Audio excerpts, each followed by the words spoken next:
those were the days when actors were most of the actors were without jobs. If you are in Mumbai, there were no definitely there was no social media. I mean, there were hardly any mobile phones. So, Manojji, we'd like to hear from you about your journey up to Satya and how you feel that your own experiences up to that point in your life and career, they contributed to making your character, Bhiku Mhatre, which is one of our all-time favorite characters. Okay, first of all, good afternoon, everybody. Namaskar. Uh, and I really thank JLF to give us this platform, not only to Uday for showcasing his book, and thank you, Nirupmaji. It's been known you for so many years through festivals. Satya has been, when Satya came into my life, I'm Mr. Ram Gopal Varma. I went to meet up with him for a different film, and I didn't have work. So Kannan Nayyar, who was one of the assistants of Shekhar Kapoor in Bandit Queen, he took me to meet up with Mr. Ram Gopal Varma for a henchman's role in Dod. Okay, and those were the days when actors were most of the actors were without jobs.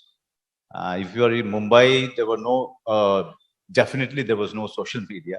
I mean, there were hardly any mobile phones there, those days. So when I met him, and then he asked me what all you've done. So I said I have done Bandit Queen. Then he got really excited and curious, knowing which role I have done in Bandit Queen. My role was of a silent Man Singh. So I said I have played Man Singh, and he jumped up. He stood up. He said, I have been looking for you. I have been looking for you for 5 years, and I could not even trace you. So where were you? I want to make a film with you. And my life started changing after that. He didn't want me to do that role, but I didn't trust him. I didn't trust him because those were the days promises were made to be broken. Okay, so I was more interested in that role, more than the role. I was more interested in 35,000 rupees, which I was going to get from that. So finally, he needed script writers for the film. He was quite encouraged and inspired by Bandit Queen. He wanted to make a film on Mumbai gangsters in the line of Bandit Queen.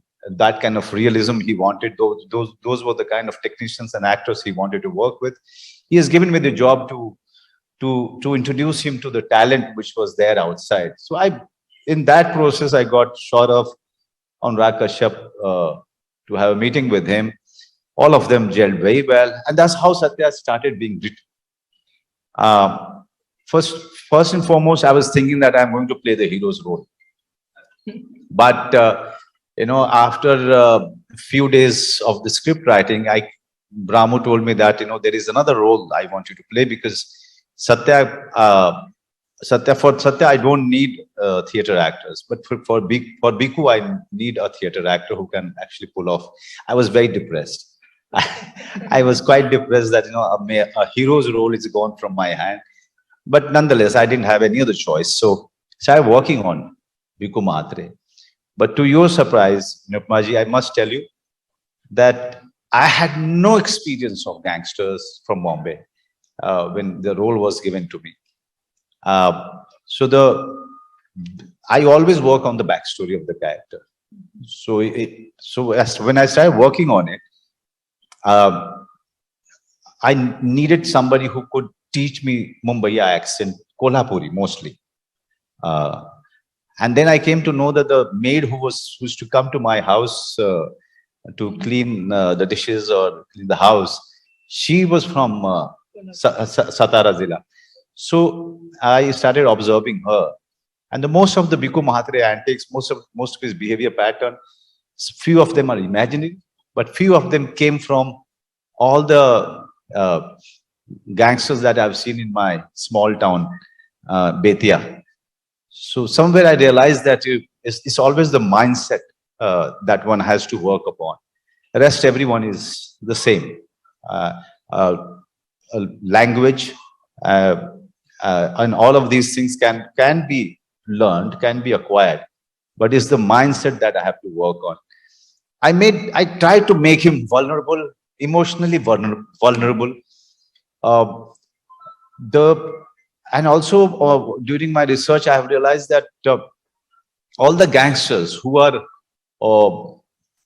very emotional and sensitive, they are far more dangerous than any big ones that you keep reading about. Because these are the people they get hurt and offended very easily. So if it's never good to be on their good side or bad side, so you should just keep a distance from them. Bhiku Mhatre is one of them. Bhiku Mhatre is just like that. And I wanted to make him emotionally vulnerable because I knew the script. I wanted people to know and feel that this guy is there. You should fear him. But the end of these kind of people is inevitable because they don't have a mind of their own. They need one Satya who can complete them. The Satya was more of a brainy guy. He was not thinking from his heart, he was thinking from his brain. And that is why the camaraderie was so strong between them. Because Bhiku Mhatre needed Satya, and Satya needed one Bhiku Mhatre to fulfill his ambition. And so that's how the entire process happened. It took us 6 to 7 months, and then Mr. Bhushan Kumar, he got shot and he was shot dead. The film was stalled because the producer of this film, they somehow feared for their life. They left the film, and the film was stalled for some time. That time was the most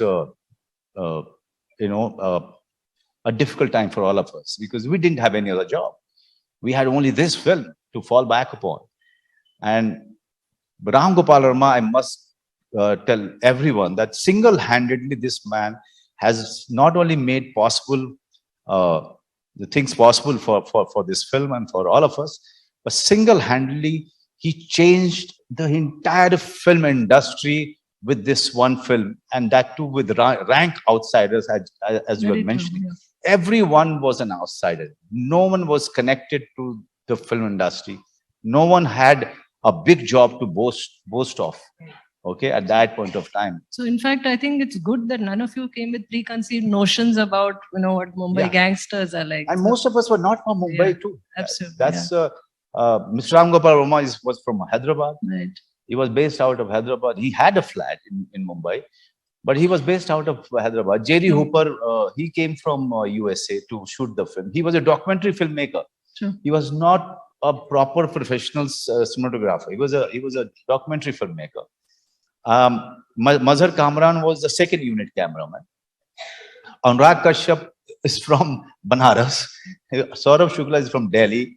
So all of these people, the main guys, were rank outsiders.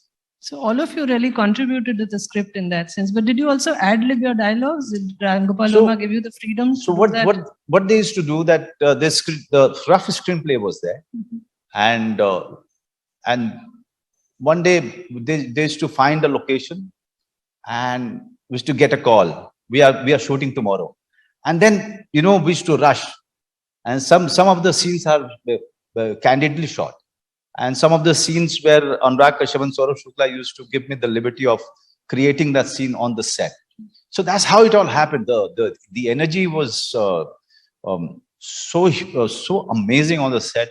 I still remember after giving the first shot because the entire unit started clapping, and those clap and those applause became a common thing. You remember which shot that was? Which scene? It's when Khanvilkar comes to arrest me. Okay. Yeah, because for the first time, even the lightman or the assistant cameraman watching a scene which was so real, which was so true to life, and they have never seen in an industry which was mostly thriving on commercial films and the larger than life blockbusters.